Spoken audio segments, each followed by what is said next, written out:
नमस्कार, सुहासिनीज लाईफस्टाईलमध्ये तुमचे खूप खूप स्वागत आहे. सकाळचे आता ना 6:30 वाजलेले आहेत आणि ऊन जवळपास खूप पडलेलं दिसतंच आहे तुम्हाला. छान वाटतं ऊन पडलं की, पण हिवाळ्याचं आणि पावसाळ्याचं ऊन भारी वाटतं, उन्हाळ्याचं चटका देणारं असतं. तसं इथे 10 वाजेपर्यंतच ऊन असतं, मग नंतर सावलीच असते दिवसभर. बाहेरच्या कपाटावरती ना बरीच धूळ जमलेली होती. मी गावावरून आल्यानंतर ना पुसेल असा विचार करत होती, पण काही पुसलंच गेलं नव्हतं. आणि सकाळी सकाळी जेवढा कामाचा स्पीड असतो, गॅलरीत मला झाडं बघायची असतात, पाणी टाकायचं असतं, त्यांच्याशी बोलायचं असतं. खरं तर ना म्हणजे त्यांना आपली सगळी मनातली म्हणजे आपण जे बोलतो ना त्यांच्याविषयी ती भाषा कळत असते, प्रेम कळत असतं, मलाही वाटतं. आणि असं सगळेजण म्हणजे जेही प्लांट्सवरती प्रेम करतात ना, ते नेहमीच पर्यावरणप्रेमीही म्हणत असतात की त्यांना म्हणजे ना जवळपास 80% आपली सगळ्या भावना समजत असतात. त्यांच्याविषयी केलेला जिव्हाळा, माया, प्रेम, आणि ते बघून खरंच ते खूप छान फुलतात. मला नेहमीच कमेंट्स येत असतात की यांची काळजी कशी घेतात. काही विशेष करत नाही मी. आता उन्हाळ्याचं फक्त एक टाईम तरी मी त्यांना जसं सडा मारतो ना, स्प्रे करतो ना, अगदी तसं पाणी मारत असते. त्यामुळे ना हिरवे राहायला ते म्हणजे मदत हिरवीगार राहतात झाडं, मदत होते. दूध आलं होतं आणि मग मी लगेच चहा ठेवला. मला ना सकाळी सकाळी गॅलरीतली कामं केली की फार फ्रेश वाटतं. मस्तच असा दिवस छान असा आनंदी जातो. कारण की म्हणजे कलरफुल जे आयुष्य असतं ना आपल्याला बघायला आवडतं, तसं ही झाडं आपल्याला देत असतात. म्हणजे एकदम असं मन प्रसन्न करून टाकतात. आता प्रत्येकालाच प्लांट्स आवडतील असं नाही, कारण की त्याच्यासाठी स्पेशली थोडा तरी वेळ काढावा लागतो. जॉब करणाऱ्यांना तेवढा वेळ मिळत नाही, पण आवड असली की नक्कीच सवड मिळते, हे पण तितकंच खरं आहे. काल मी मागच्या व्हिडिओमध्ये ही भांडी दाखवलेली होती, ती आता या पिंक कलरच्याच बास्केटमध्ये पडलेली होती. कालपासून दुपारपासून लावून घेऊ व्यवस्थित असा विचार करत होती, पण काही लावली गेली नव्हती. मग परत मी इथं ती भांडी आता सकाळी सकाळी सगळं घर शांत असताना त्यावेळेस माझा स्पीड कामाचा 4 पटीने वाढलेला असतो. आता असं झालं आहे, कधी एकदाची शाळा सुरू होईल. तुम्हालाही नक्कीच झालं असेल. सुट्टी लागण्याची ना ज्यावेळेस एक्झाम सुरू असते ना, अरे बापरे, आईचीच परीक्षा असते. असं वाटतं की कधी एकदा परीक्षा संपेल आणि आपण मस्त निवांत, टिफिनची चिंता नाही राहणार आणि सकाळी निवांत असं झोपू. पण 1 महिना मुलं घरी राहिली आणि जे ते हैदोस घालतात, मस्ती करतात आणि आपलंही रुटीन असं व्यवस्थित लागत नाही. कारण की लेट उठणं मुलांचं, त्यासोबत माझाही 1 तास लेट उठणं सुरू झालेलं आहे. मग या सगळ्यात ना खूप आपलं रुटीन डिस्टर्ब होतं. आणि रुटीनपेक्षा ना ज्यांना लहान मुलं आहेत किंवा मोठीही असू द्या हो, ती खूप भांडतात. घरोघरी मातीच्या चुली. आपलं पण ना बालपण असंच केलं आहे. भाऊ बहिणींचं छान प्रेमाने भांडणी होत असतं. आई त्यातमध्ये पडत असते. कधी कधी मार द्यावा लागतो, कधी शब्दांचा मार द्यावा लागतो. या सगळ्या गोष्टी चालायच्याच. हे कुकर, माझे 3ही कुकरमध्ये वेगवेगळा प्रॉब्लेम झालेला. गेले 2 महिने हा ठोक्यांचा जो आहे तो आत्ताच 1 महिन्यापासून बंद झालेला आहे. पण हे 2 कुकर जवळपास बऱ्याच दिवसापासून बंद आहेत. तर एकाची रिंग खराब झालेली, एकाचा वॉल खराब झालेला. आणि या ठोकेवाल्याला तर प्रभा कंपनीचा काय झालं आहे काय माहिती, लावला की म्हणजे ना हवा निघते. मग आता आपली रिंग सैल झालेली आहे, वॉल खराब झाला आहे. हा 2nd टाईम प्रॉब्लेम झालेला आहे.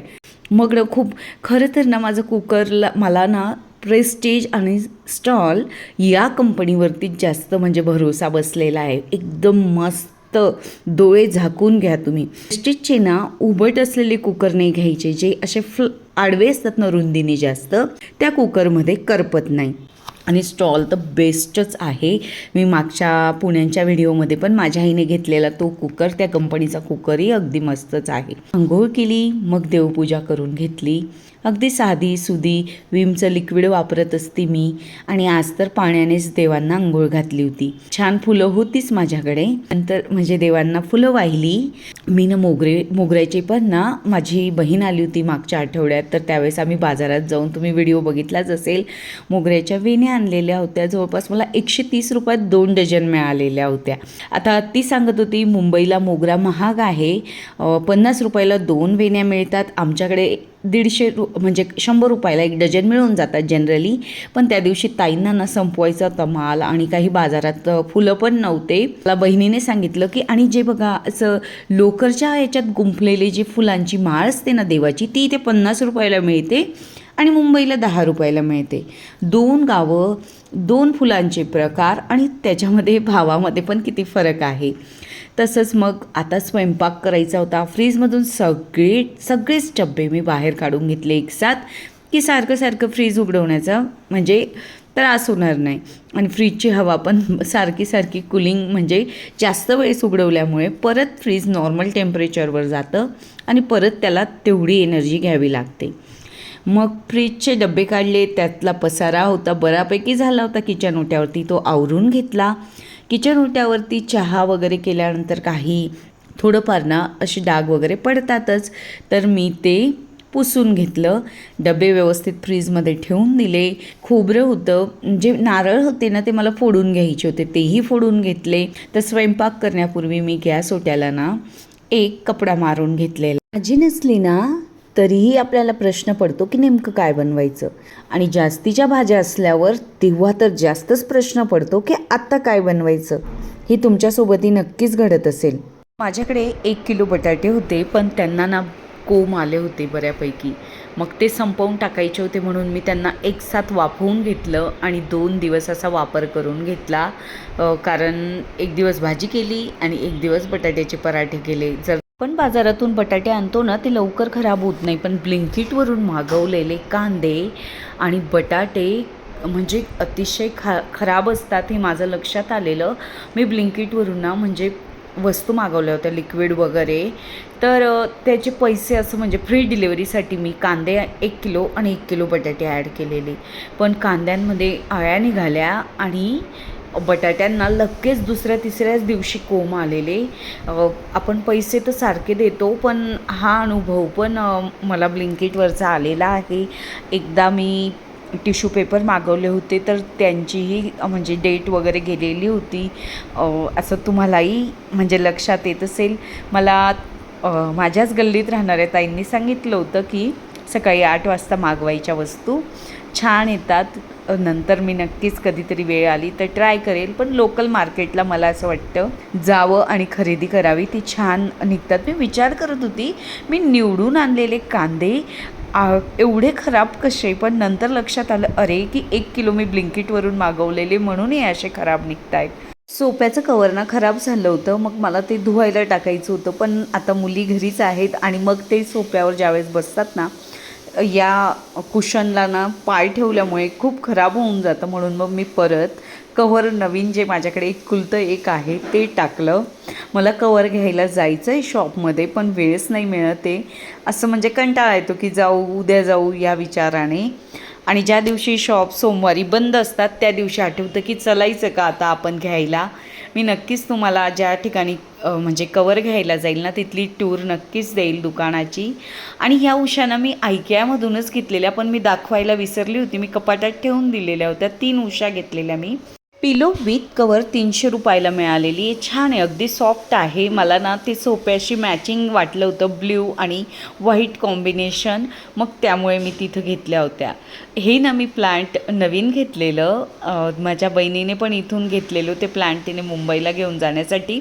मग त्यावेळेस मी गेलेली तर 350 रुपयाला मी हे बर्ड पॅराडाईज म्हणतात वाटतं याला. तुम्ही वेगळं काही म्हणत असाल तर मला नक्कीच कमेंट्समध्ये सांगा.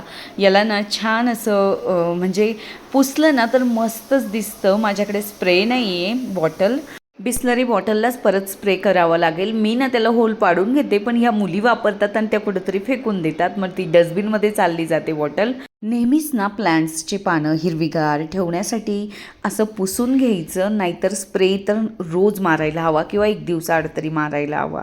म्हणजे मोठा स्प्रे मारलं ना तर छान अशी टवटवीत हिरवीगार आपली सगळी झाडं दिसतात.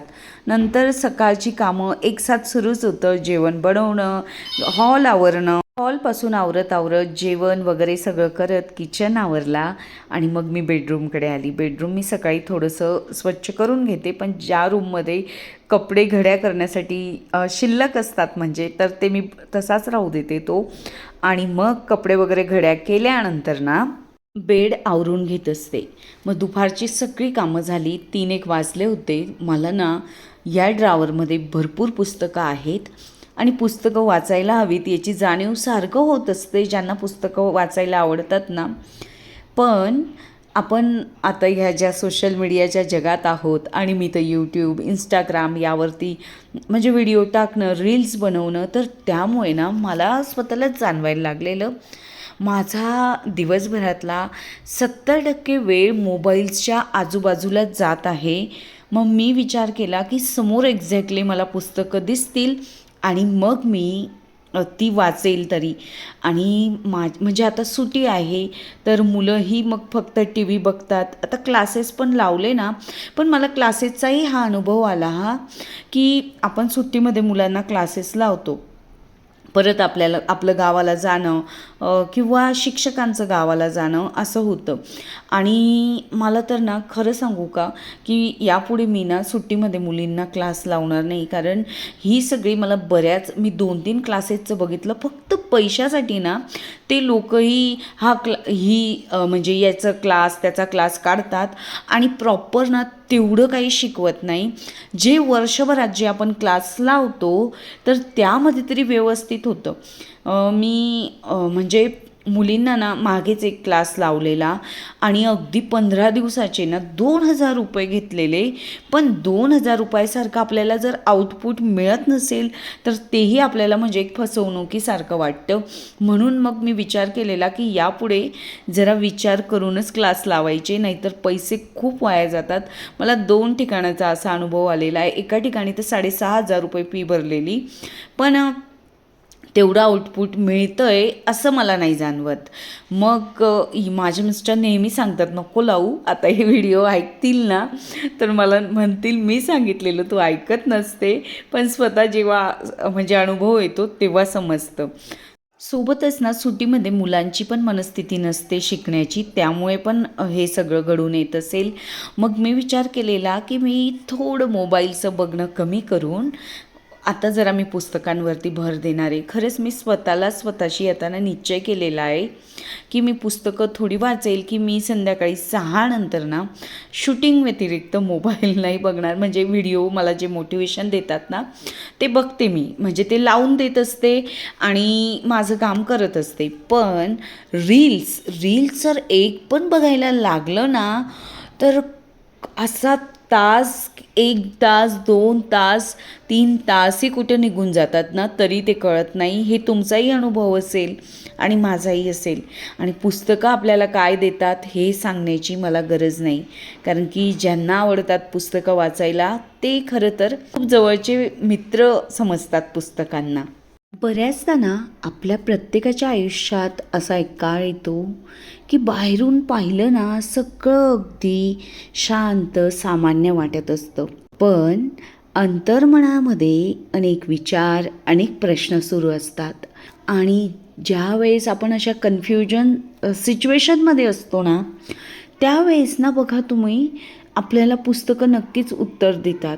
एखादी व्यक्ती पण आपल्याला सोल्युशन देणार नाही.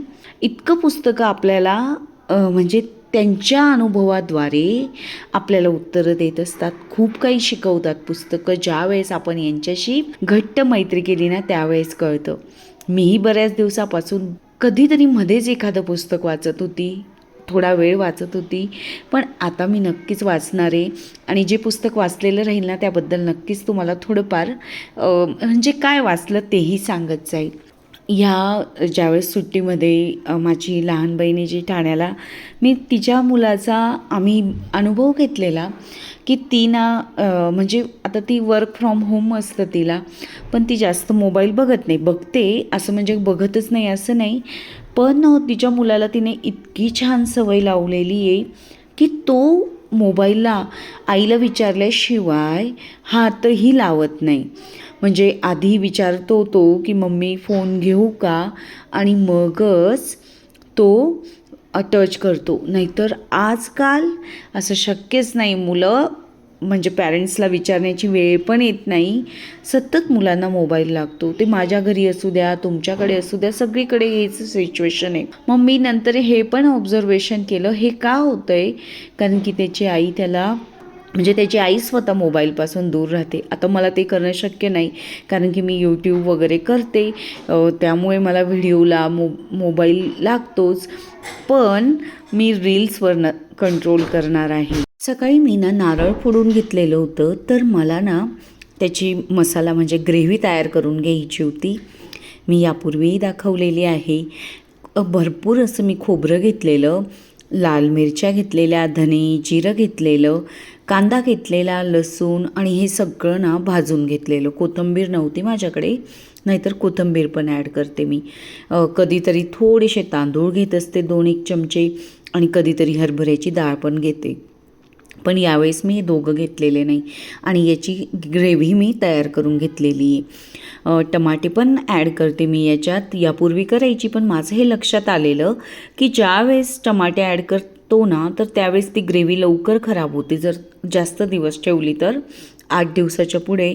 मग मी काय केलं, यात टमाटे मिक्स नाही केले. टमाट्याची ग्रेव्ही मी सेपरेट वेगळी बनवली. टमाटे चिरून घेतले आणि त्यांचं पाणी अगदी कमी होऊ दिलं, आणि आटल्यानंतर मग मी ते थोडं नॉर्मल टेम्परेचरवर आल्यानंतर वाटून घेतलेलं आहे.